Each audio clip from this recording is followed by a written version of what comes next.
A number of House Democrats are gearing up to stage protests against President Trump. Donald John Trump. Coronavirus death toll rises to 304 in China. Michael Moore. Clinton comments about Sanders divisive, cruel, and a lie. Palestinian Authority cuts security ties with U.S., Israel following Trump peace plan announcement. Moore's State of the Union address once again Tuesday, this time after voting to impeach him. Female Democrats are reprising their coordinated white outfits to show solidarity with women, and, as in years past, at least a handful of lawmakers are considering or planning to boycott Trump's speech in the House chamber entirely.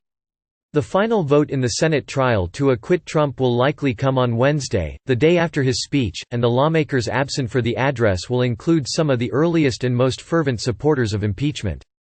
Representative Steve Cohen. Steve Ira Cohen 2019. In photos, 35 pictures in politics. Gabbard under fire for present vote on impeachment. Gabbard votes present on impeaching Trump. Moore D. Tennessee, who introduced articles of impeachment against Trump in 2017, skipped the last two State of the Union addresses. He told TheHill that he has no intention to go in a very cold room and hear a bunch of puff and lies. Representative Al Green. Alexander Al N. Green. The memo, will Iran crisis sideline impeachment process?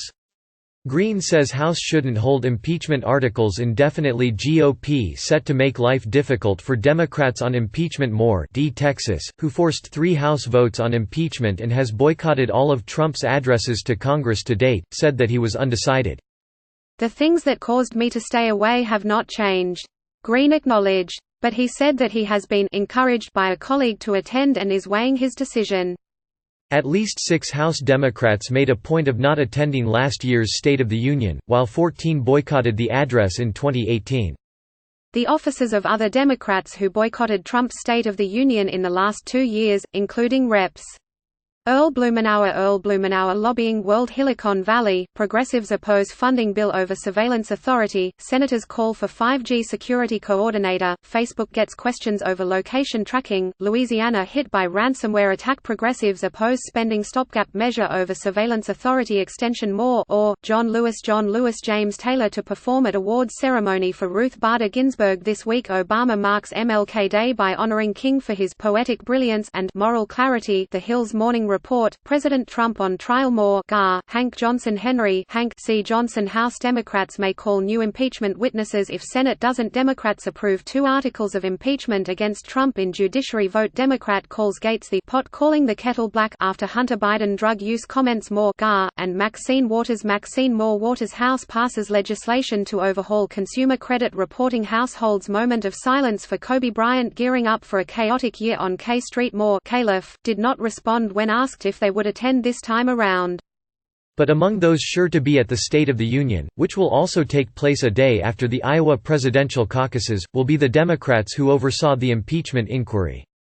Trump will come face-to-face with Speaker Nancy Pelosi. Nancy Pelosi says it was sad to see McConnell humiliate Chief Justice Roberts while presiding over witness vote. How the House lost the witness battle along with impeachment. The Law and Order Party has become the party of cowardice and complicity. Moore D. Califf, for the first time since she presided over the House votes to impeach him in December.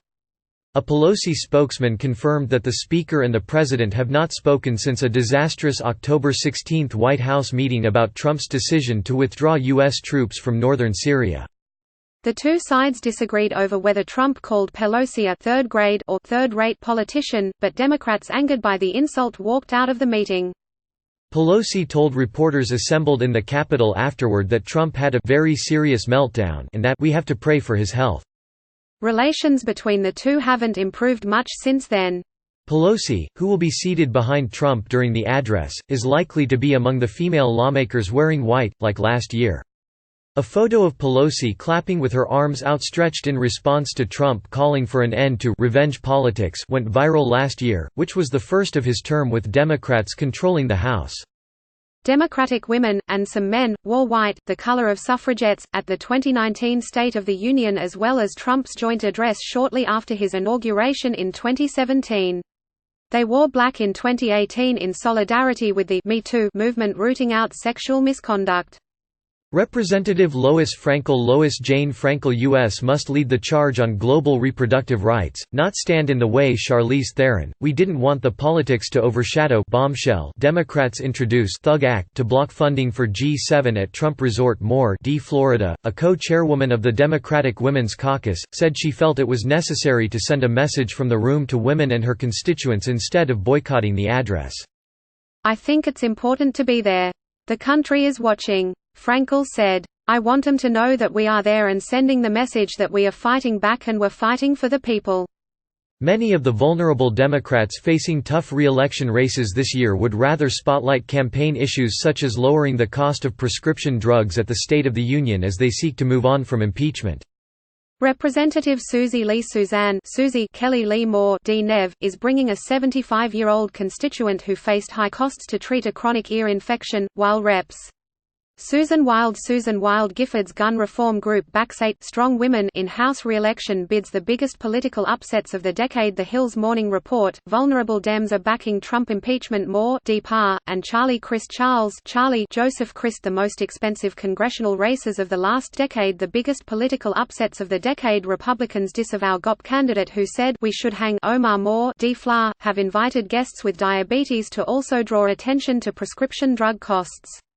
Freshman Representative Dean Phillips Biden leads 2020 pack in congressional endorsements. House votes to temporarily repeal Trump SALT deduction cap. Nearly all Democrats expected to back articles of impeachment. Moore D. Min, meanwhile, is trying to demonstrate bipartisanship. The impeachment fever pitch.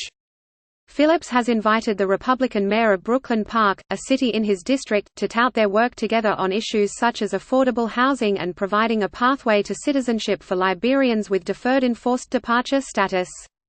With all the division in politics right now, I believe the cooperation in Brooklyn Park sends a powerful message on what we can do together to solve problems and restore the American people's faith in our government," Phillips said in a statement.